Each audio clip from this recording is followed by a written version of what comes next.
hell is real, what does it look like and who ends up there? This is a question that has intrigued and terrified humanity for ages.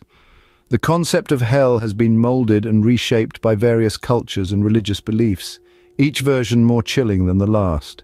In the Western tradition, hell is often depicted as a fiery abyss, a place of eternal damnation located deep beneath the earth's surface. This belief is largely influenced by Christian theology, which presents hell as the final destination for those who have rejected divine grace. It's a place where sinners face unending torment, where the wicked pay for their earthly transgressions with an eternity of suffering. But not all interpretations of hell are so final. In many Eastern religions, hell is not a permanent resting place, but a temporary station on the soul's journey.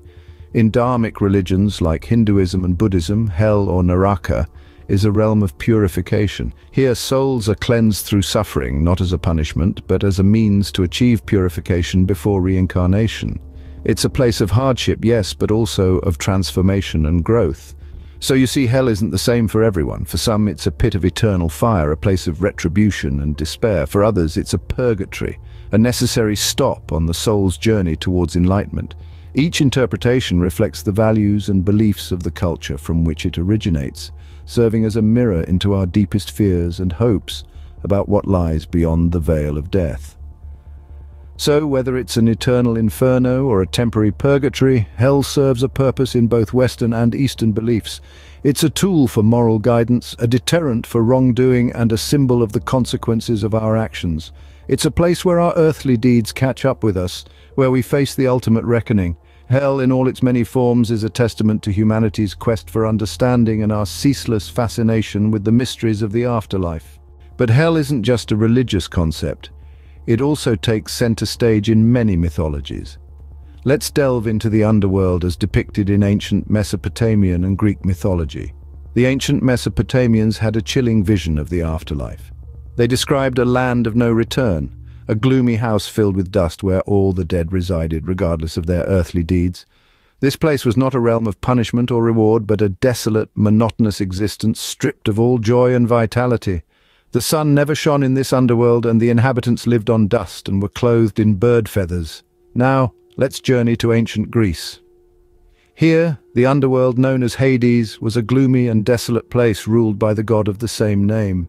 This was the destination of all souls after death. However, unlike the Mesopotamian vision, the Greek underworld was divided. The virtuous were sent to Elysium, a paradise of sorts, while those who led wicked lives were condemned to Tartarus, a deep abyss where the wicked suffered eternal punishments. But it's not all doom and gloom. For the Greeks, the underworld was also a place of reunion.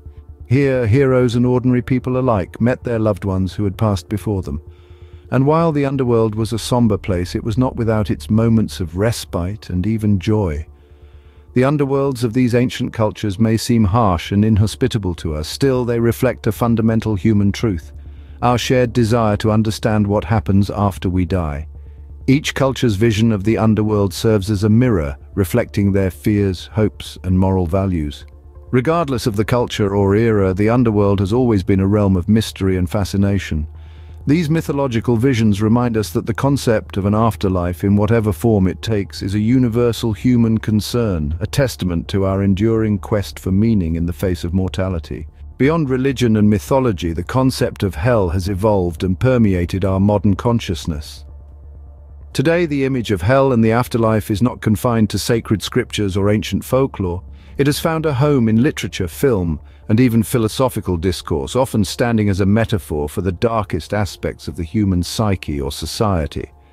In literature, hell has been portrayed in various ways, from Dante's Inferno, which presents a meticulous and terrifying hierarchy of sin and punishment, to Sartre's No Exit, where hell is other people. These interpretations serve to reflect human anxieties and the complexities of our moral landscape. In the realm of film and television, hell often takes on a physical form. It's a place where characters confront their past, face their fears, or grapple with their guilt, giving audiences a tangible representation of abstract concepts like regret and redemption. Meanwhile, in philosophical discourse, hell has been employed as a tool for ethical contemplation. It's a hypothetical scenario that forces us to question our actions, our motivations, and the nature of suffering and justice. But what about life after death? Well, the theories are as varied as they are fascinating. Some propose that our consciousness survives the death of the physical body, potentially shifting to another plane of existence. This idea, often associated with spiritual or paranormal beliefs, suggests a continuity of self beyond our mortal shell. Others theorize that life after death could be a continuation of our identity in a different form, perhaps through the preservation of our memories and personality. This perspective explores the concept of identity and what it means to be us. Then there are those who contemplate the possibility of reincarnation, the belief that the soul returns to the physical world in a new body after death. This cycle of birth, death, and rebirth is a central tenet in several Eastern philosophies and religions. Today, hell is not just a religious or mythological concept, but a symbol of the human condition and our understanding of life and death. As we continue to explore and question, these interpretations and theories provide a lens through which we can examine the mysteries of existence and the nature of the self. What does science have to say about all this? Well, it's a complex question. From a scientific standpoint, the concept of an afterlife is tricky to tackle. It's like trying to map the uncharted terrains of human consciousness, especially what happens to it post-mortem. One prominent theory that's been stirring up the scientific community is quantum consciousness. This theory suggests that our mind, our consciousness, might exist separately from our physical brain.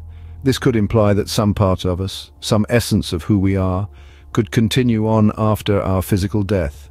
It's a fascinating concept, isn't it? But as tantalizing as these theories are, it's important to remember that they're just that, theories. They're speculative ideas, not established facts. They're attempts to shine a torch into the shadowy unknown that is the afterlife. While these theories may not provide definitive answers, they certainly add another layer to our understanding of life after death. Now let's embark on a hypothetical journey through the afterlife. Picture a soul recently departed from the physical world, standing on the precipice of the unknown.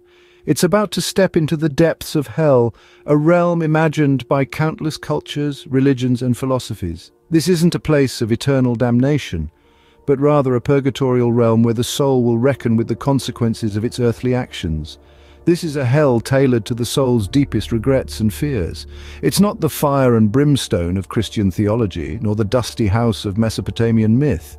Instead, it's a place of introspection and transformation, where the soul faces trials that test its resolve and capacity for remorse. As the soul descends deeper, it enters the crucible of its own making. Here, time becomes fluid, and the soul is left to wrestle with its past. Through these trials, the soul is confronted with its misdeeds, forced to acknowledge and learn from them. This process, as harrowing as it might be, serves a transformative purpose. The soul isn't damned, but refined. In the fires of this personal hell, it is purged of its transgressions, emerging wiser and more enlightened. This purification is a necessary ordeal, preparing the soul for the next stage of its journey. And so, after an indeterminate period of self-confrontation and growth, the soul begins to ascend. It leaves behind the depths of hell, moving toward a new reality. This could be a heavenly realm of peace and bliss, a return to the earthly plane in a new form, or perhaps an existence in a dimension beyond our current understanding. Our hypothetical journey ends here, with the soul standing at the threshold of the unknown, ready to step into a new existence shaped by its experiences in the afterlife. Whether you believe in an afterlife or not, these concepts challenge us to reflect on our actions and their potential consequences.